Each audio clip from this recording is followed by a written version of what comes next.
अस्सलाम वालेकुम दोस्तों।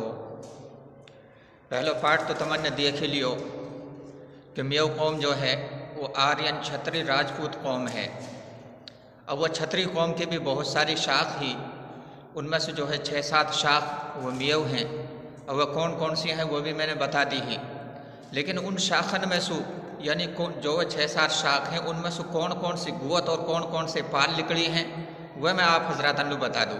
अगला एपिसोड में, अगला पार्ट में इंशाल्लाह यह चीज़ें बताऊंगा कि मेवन में ईमान कैसे आया हो, इस्लाम कैसे दाखिल हुए हो। तो अभी मैं यह बताऊंगा कि जो 6-7 पाल, जो 6-7 जो शाख निकली ही छत्री कौम में सु, उनमें सु ये गुवतन को कहा हिसाब हो, यानी जैसे जादू वंश ही, तोमर वंश ही, चौहान वंश ही, राठौड़ वंश ही, कुशवाहा, बड़गुजर, गोड़, पंवार, ये सब जो है ये वह शाख ही छत्री कौम की जो सारा का सारा मेव होगा। हाँ, तो अब इन शाखन में से जो है हमारी गुवत कैसे कैसे निकली हैं मैं उन्हें आप हजरात आज बताने की कोशिश करूँगा।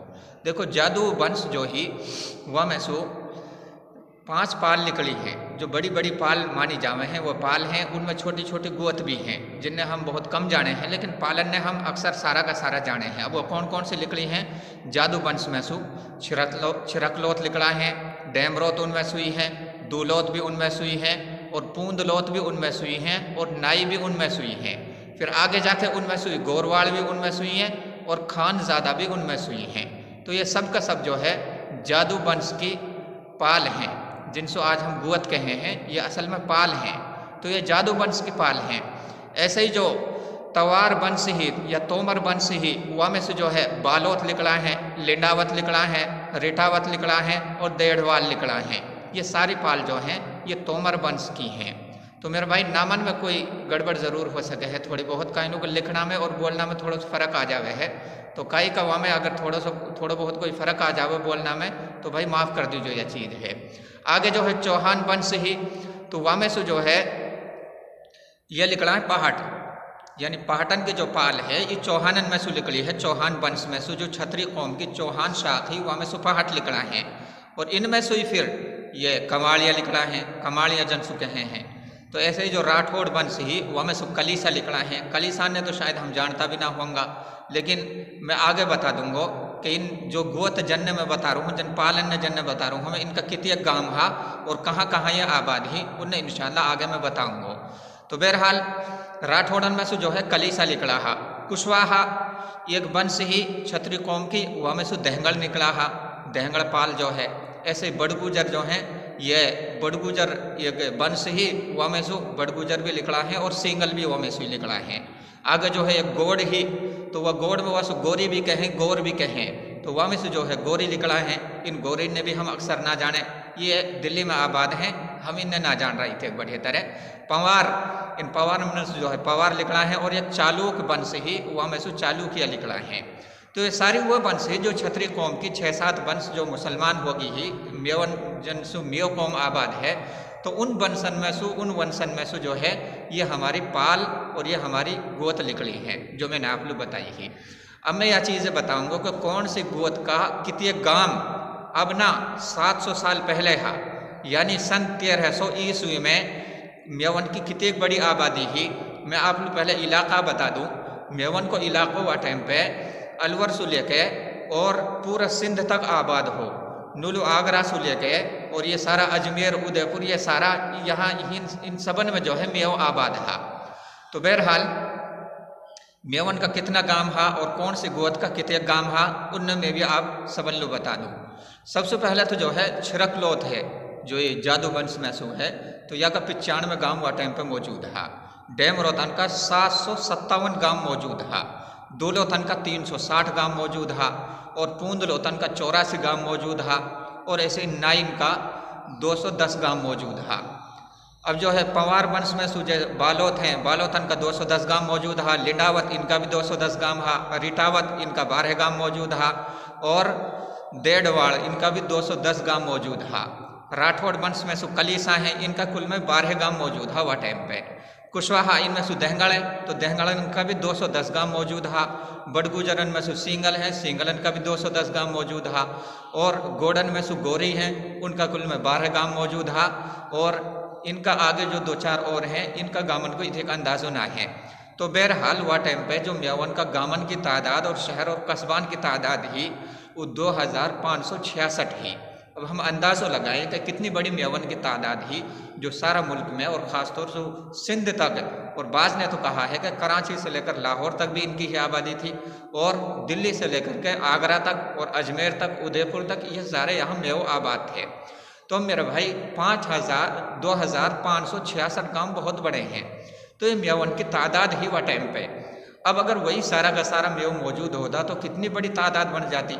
लेकिन मेवन पर मेरे भाई बहुत सारे ऐसे हादसात आए हैं जिनमें मेवन की नस्ल ख़त्म होगी। उनमें से जो पुराना राजा महाराजा हा, कुछ उनके में ही हुआ जाकरा, कुछ उनके में ही हुआ जाकरा, अब लड़ रहा आपस में। एक नाम सुनो जावे है पृथ्वीराज चौहान।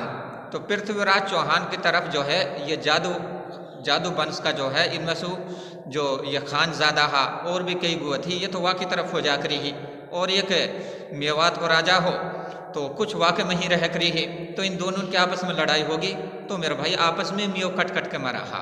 और बीच में गयासुद्दीन बलबन आयो हो, वन मेवन पर बहुत तगड़ो जुल्म करो हो, वन मेवन की नस्ल ख़त्म कर दी ही। तो बहुत सारा हादसा मेवन पर गुजरा है। वहाँ के बाद में मेव ख़त्म होता चला गया। अब एक बहुत थोड़ी तादाद मेवात के अंदर मौजूद है और इतनी ही तादाद तकरीबन पाकिस्तान के अंदर मौजूद होएगी, जो बहुत ज़्यादा ना है। तो बहरहाल मेरा कहना का मकसद ये है कि मेव धीरे धीरे ख़त्म होगा। आखिर में आके 1947 में इन पर बहुत बड़ा जुल्म हुआ हो, बहुत बड़े इन पर हादसा आया हो। वहाँ में से वह टाइम पे 5 लाख मेव जो है पाकिस्तान की तरफ हिजरत कर गया। अब 1947 में 5 लाख उनकी बहुत बड़ी तादाद होगी। तो बस ये आबादी जो है मेवन की अब मौजूद हैं। बाकी तो इतनी बड़ी तादाद अब की ना 700 साल पहले की मैं बता रहा हूँ, सन 1300 के आसपास की बात है ये, जब इतनी बड़ी तादाद मेवन की मौजूद ही। अब मैं तमल्लु एक चीज़ और बताऊँगा कि वह टाइम पे जो मेवन की दादागिरी चलक रही, जो चौधराहट चलक रही, वो कौन सा गामन में कौन सी गोत की चलक रही। यानी जनसु हम कहें कि यह गोत को लिकाड़ कहाँ सु है, वह वही समझे कि उन गामन में जो है उनकी चौधराहट चलक रही है और फिर हुनी सुई वह निकल के दूसरा गामन में आबाद हुआ है। उनमें छिरकलोत हैं, इनकी बिछोर में, लहंगा में, कुवट में, सिरोली में, उठावड़ में, रोपड़ाका में, माड़ूका में और शीतल खेड़ा में, इन सबन में छिरकलोथन की चौधराहट चलक रही 700 साल पहले भी। अब तो पता ना है, वही तो एक अंदाज ना है बेचारान को, लेकिन 700 साल पहले इन सब गामन में छिरकलोथन की चौधराहट चलक रही है। अब जो भी छिरकलोथ निकला है वो इन गामन से निकला है। आगे डैमरोथ हैं, डैमरोथन जो है कझोता में चौधराहट ही, घाटा में और बीसरू में, इन 3 गामन में तगड़ी चौधराहट ही। अब जितने भी डैमरोथ जहाँ भी आबाद हैं वो इन 3 गामन से उनको लिकाड़ है। आगे ऐसे पूंदलोत, इनको देसूला, मवा और बहाड़ा, इन 3 गामन में चौधराहट ही। अब जितने भी पूंदलोत आबाद हैं वो इन 3 गामन से उनको लिकाड़ है। ऐसे दूलोत हैं, इनको मिलकपुर, बिरजा, लाडमका, सीकरी, खेड़ा, इन सबन में दूलोतन की चलक रही है। अब भी मेरा ख्याल से इनकी चले है, लेकिन जितने भी दूलोत आबाद हैं वह इन सब गामन से आबाद हैं जो मैंने अभी बताया, मिलकपुर, बुरजा, लाडमका, सीकरी और खेड़ा। नई, नीकच, कारोली और रायब का, इन 3 गामन में जो है नाइन की एक हमारी गुवत है। नाई को मतलब वो ना बाल बनानिया, ये हमारी गुवत है मेवन की, तो वह सब जाने हैं हम। तो इन 3 गामन में इनकी चौधराहट है। जितने भी नाई निकला है वो इन 3 गामन से उनको लिकाड़ है।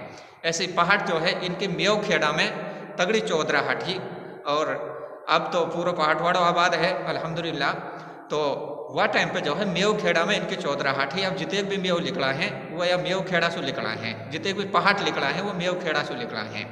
ऐसे बालोथन के अकाता, सैमड़ा, गोविंदगढ़, इन 3 गामन में तगड़ी चौधराहट ही। जितने भी इनको बालोथन को लिकाड़ है वो इन 3 गामन सु है। सिंगल जो है इनकी चांदोली और इस्माइलपुर, इन 2 गामन में तगड़ी चौधराहट ही। वह इलाका में अब भी वो इलाका पूरा सिंगलवाटी कहलावे है। तो इनको जो भी लिकाड़ है वो चांदोली से, इस्माइलपुर से, इनसु लिकाड़ है। ऐसे ही रिटावत, इनको साहोड़ी में चौधराहट ही। जितने भी रिटावत अपन मिलेंगा वो साहोड़ी से लिकड़ा हुआ। देहंगड़न के जो है ग्वाड़दा, रासीना, घासेड़ा, चाहलका और धुड़ावट, बड़का, सारे, इन सबन में जो है देहंगड़न की चौधराहट ही। और जितने भी देहंगड़ आबाद हैं वो इन सब इन गामन से लिकड़ा हुआ हैं। ऐसे ही लिड़ावत, इनका मूसा खेड़ा में चौधराहट ही। डेडवाड़, इनकी म्यौली में। कलीसा, इनकी जो है दादर में ही। और कंवाड़िया जैसो कमाड़िया हम कहे हैं, इनकी कैथवाड़ा में सु इनको लिकाड़ है, और ये कैथवाड़ा सु है। बड़गुजर ये सिंगार सु है, इनकी सिंगार में चौधरा हाथी। ऐसे ही गोरवाड़ इनकी नगीना में, बलियानिया इनकी नौगावा और धोज में, और सरोबिया या सरदबिया ये जो भी है ये या कि मेरे भाई फतेहपुर में इनकी चौधरा हाथी। जितने भी ये गोत जो आबाद है फतेहपुर से इनको लिकाड़ है। तो ये सारी चीज़ हैं जो मेवन के गोत और पाल हैं जिन्हें हम सब जाने हैं। तो इनको हीन सु लिकाड़ है, जैसे मैंने बताई ही, और पहले मैंने बताई ही कि कौन सी गोत का कितने गांव है, वो भी सब हुआ टाइम पे 700 साल पहले की बात है मेरे भाई। अगर वही इसी ऐसे ही हम आबाद रहता तो कितनी बड़ी तादाद हमारी हो जाती, लेकिन हम पर हादसा बहुत आया है, मेवन की जो है नस्ल की नस्ल ख़त्म कर दी ही। अब आगे इंशाल्लाह अगला पार्ट में मैं यह चीज़ बताऊँगा कि मेवन में जो है ईमान कैसे दाखिल हुए हो, और मेवन ने दीन कैसे कबूल करो हो, और हिंदुस्तान में दीन और इस्लाम कैसे आया हो, और मेवन को नंबर उनमें कहाँ हो, यानी सबसे पहले कौन ने दीन इस्लाम कबूल करो हो, और वह के बाद में मेवन ने कद और कौन ने दीन इस्लाम कबूल करो हो। यह है इंशाल्लाह मैं अगला पार्ट में बताऊंगा। आप दुआ करें अल्लाह ताला ऐसे ही छोटा छोटा पार्टन में या मुकम्मल करवा देवे, और हम सबन ने ख़ास तौर से मेवन के छोरे टन ने हम सबन ने यह की जानकारी होनी चाहिए कि हमारी गोद पाल ये कहाँ से निकली हैं, हम मेव कहाँ से निकला है, हमारा पुराना रीति रिवाज और हमारा वह सब कहाँ है, उन सबन के हमने पतो होनी चाहिए। कहीं के माजी और हमारा बूढ़ा बढ़ान पे और हमारा गुजरा हुआ बुजुर्गन पे हमारी नज़र डालनी बहुत ज़रूरी है। कानू के जो कौम अपना माजी भूल जावे है वह को मुस्तकबिल ख़तरा में रहे, इसलिए हमने अपने माजी खंगालना पड़ेगा, गुजरो हुए ज़मानों खंगालना पड़ेगा, तब जाकर फिर वह के हिसाब से हमारा मुस्तकबिल इंशाल्लाह बहुत शानदार बनेगा। अल्लाह